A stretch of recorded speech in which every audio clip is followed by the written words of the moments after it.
Big Frank, I call him. The Beterbiev team, with the big unks. I'm excited. I'm excited. There's like a knowing energy about you this time, and even Tunde as well, he's been more muted this time. It feels like you know something that everyone else perhaps doesn't. Is that the feeling? I don't think no one's a psychic and anyone knows me. It's just, again, a good feeling. It's part of my journey. Happy to be here. And everyone knows the kind of character I am. I'm very calm. I jump at opportunities. And again, sometimes you go through certain things in your journey to strengthen you. You go through certain things in your journey to prepare you as well. So that's why I keep saying I'm so excited.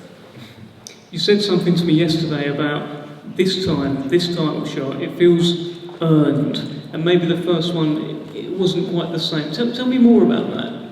I don't know, the first one, again, I was very, they say green. You know, I was 18 fights in, a big novice in the sport. I just had something, I had heart. And I went out to Russia, which no one else, I don't care what no one says, everyone can talk and say they would. But I went out to Russia, Chile and Minsk, somewhere that's not even known, I don't even know if it's on the map. It wasn't Moscow or nothing like that, very different experience. And a lot of things happened leading up to the fight. But I said, you know what, I just got that mentality, once you get in the ring, you'll see.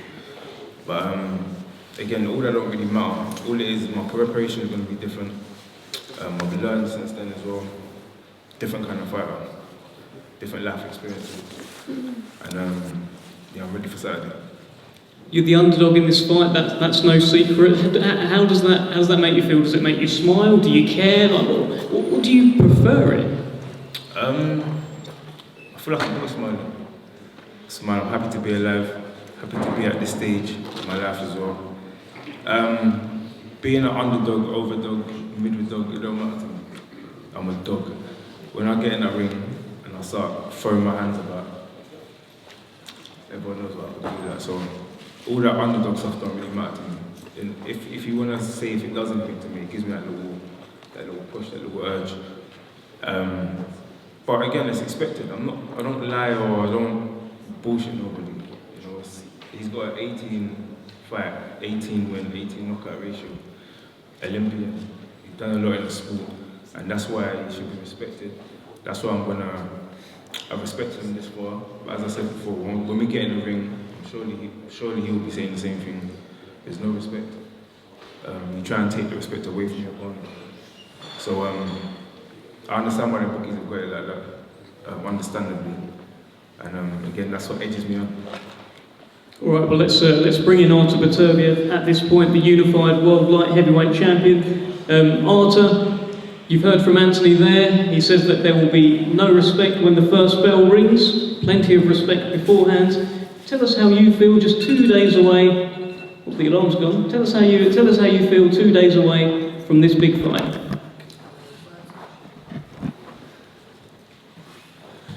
Hello everyone.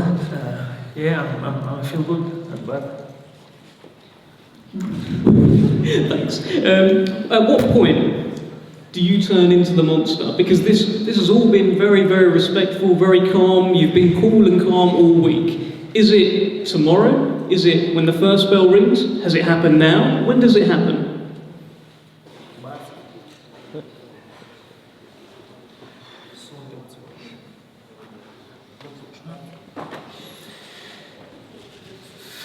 I hope in 28th of January.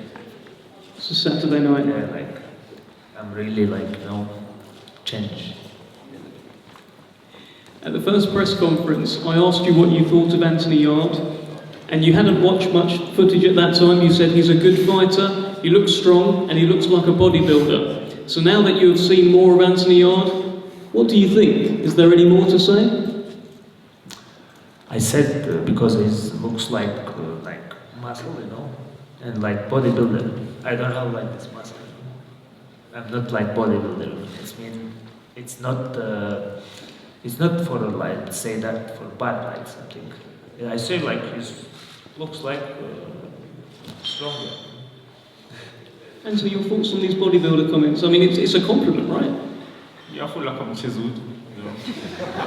But then, Train hard, you know, he's in shape as well, give him that. But yeah, it's good. It's a nice thing to say. Artur, tell me this.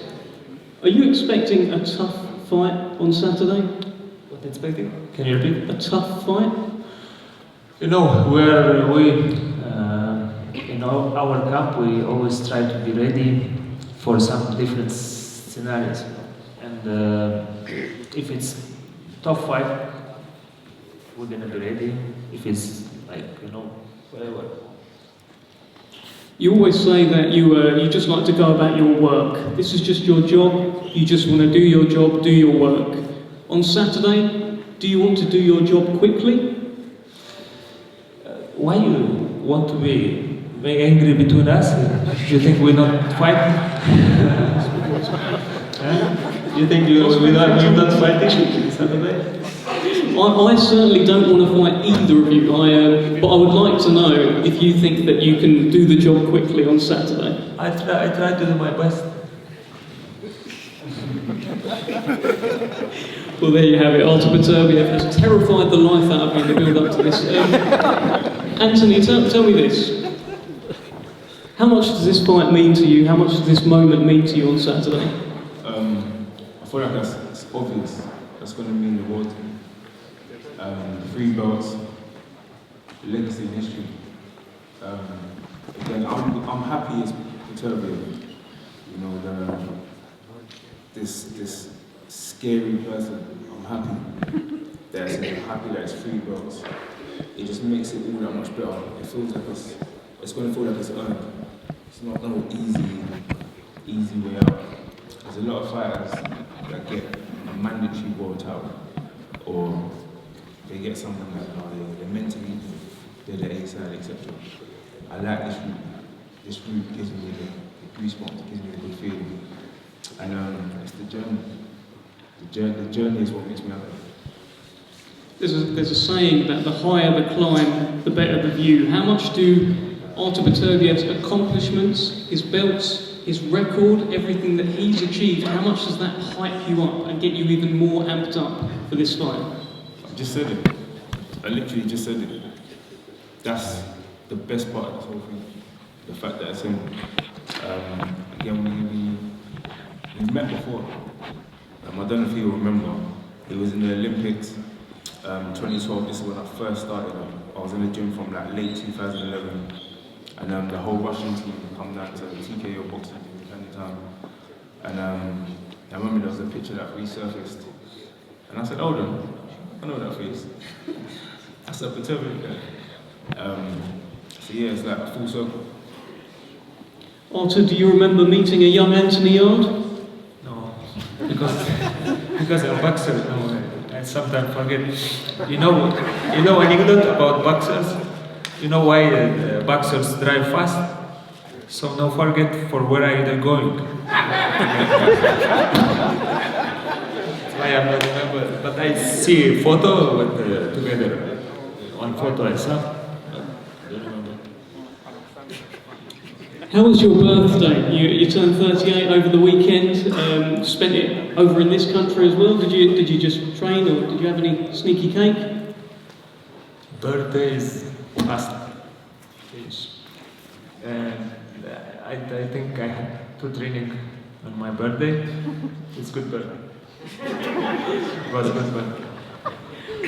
One of the things at the first press conference, it was discussed about your speed. You promised Anthony Yarde that you will try to be fast. So you've been away, you've been in camp. Are we talking to a faster fighter? Are you even faster than Anthony Yarde? I just say that I got prepared for being fast. I try to be like I usually do. For me, that's it. All right, look, Anthony, I'm going to come to you. 3.5 years ago, you had a world champion in all sorts of trouble, and you didn't finish the job that night. If you get this world champion in all sorts of trouble, do you feel better placed to finish the job on Saturday? We'll see on Saturday. Okay, we will see on Saturday. Artur, your final chance to give a message to Anthony Yarde. Last time you told him be ready. Anything you'd like to say to him? No. You know, I don't want to talk a lot. Well, good thing I talk a bit. I mean, guys...